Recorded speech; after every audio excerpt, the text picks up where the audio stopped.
ఖమ్మం జిల్లాలో వరి కోత యంత్రాల కొరత నెలకొంది. గతంలో వరి కోతలు అన్నీ ఒకేసారి వచ్చేవి కాదు. దీంతో ఒకరి పొలం తర్వాత మరొకరి పొలం కోసేందుకు యంత్రాలకు అవకాశం ఉండేది. తక్కువ స్థాయిలో యంత్రాలు ఉన్నప్పటికీ రైతులకు ఇబ్బందులు ఉండేవి కావు.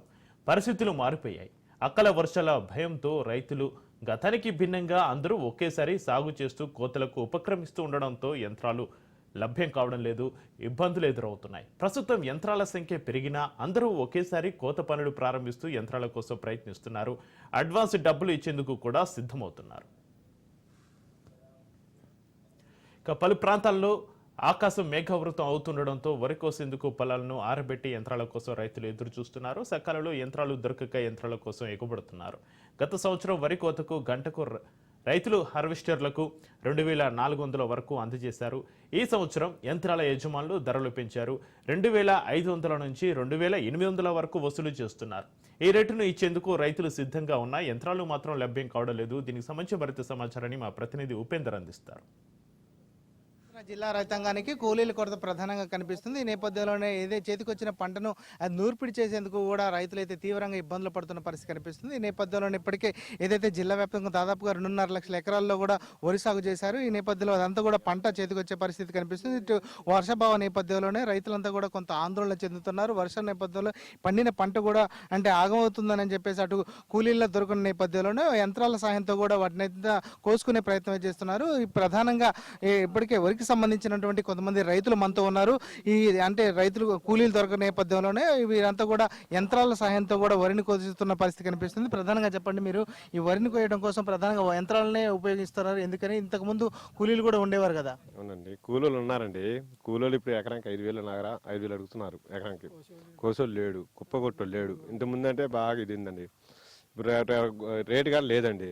రేటు కాడ మామూలు రేటు కొంటున్నారు.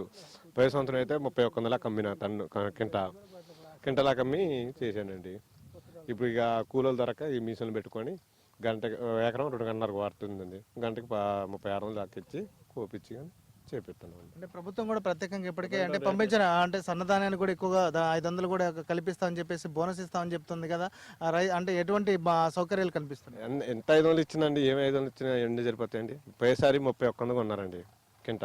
ఇప్పుడు గవర్నమెంట్ ప్రైవేట్ వాళ్ళు 600 ప్రైవేట్ వాళ్ళే కొన్నారు. మా దగ్గర 31 కొన్ని ప్రైవేట్ వాళ్ళు కొన్నారు. మీరు చెప్పండి, దాదాపుగా ఇప్పటికే మీరు ఎన్ని ఎకరాలు వరి సాగు చేశారు? ప్రధానంగా ఇప్పటికే రైతులకు అంటే కూలీలు కూడా దొరకట్లేదని చెప్పేసి యంత్రాలను కూడా ఉపయోగిస్తున్నారు కదా. అంటే ఎంత రేటు ఉంది? అంటే గంటల లెక్క తీసుకుంటున్నారు ఎట్లా? ఇది గంటల లెక్క అండి. గంటకు 3600. పంట పర్వాలేదు, యావరేజ్. కానీ ఇక మరి దిగుబడి కోతే కానీ అర్థమైంది ఎంత వచ్చింది ఏందనేది. వర్షాలు ఇవన్నీ 7 వర్షాలు ఎక్కువ ఉన్నాయి కదా, దానివల్ల మరి ఇక ఎంత వస్తుందో ఏం తెలియదు.